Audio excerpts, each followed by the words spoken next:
C'è il rischio che l'emergenza Covid-19 accentui le disuguaglianze.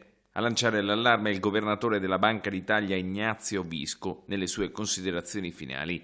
Visco ha evidenziato la maggiore presenza di lavoratori a basso reddito nei settori con più elevato rischio di contagio e con minore possibilità di lavoro a distanza. Per il governatore di Banca Italia si tratta di una crisi senza precedenti nella storia recente che mette a dura prova l'organizzazione e la tenuta dell'economia e della società.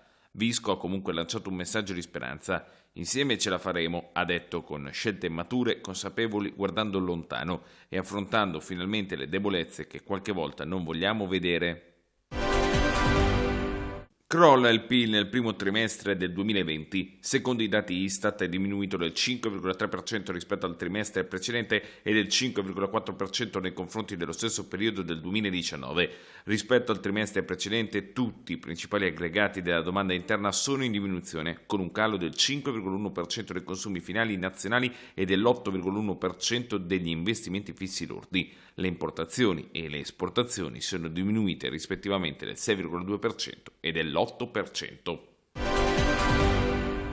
Prosegue l'impegno di ANAS nella manutenzione programmata della propria rete di strade e autostrade. È stato pubblicato sulla Gazzetta Ufficiale un bando del valore di 16 milioni di euro per i servizi di ispezione di ponti, viadotti e gallerie. Il bando è suddiviso in 8 lotti del valore di 2 milioni di euro ciascuno. L'appalto include, oltre all'esame visivo, anche alcune indagini e prove di propagazione acustica, esame ultrasonico, analisi delle vibrazioni e altri approfondimenti per avere un quadro più completo.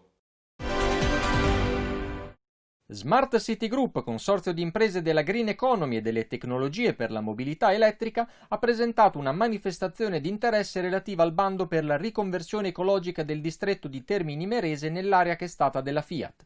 Il consorzio riunisce 15 aziende di tutta Italia, attive nei settori ambientale e del trattamento delle acque, nell'agricoltura, nella produzione di energie rinnovabili, nella green mobility, nell'ICT e nei sistemi di storage. Il progetto si chiama SUD, acronimo di Smart Utility District, e si propone come moderno distretto tecnologico siciliano per garantire il ciclo virtuoso dell'economia e del riuso delle materie, previsti circa 700 occupati a regime.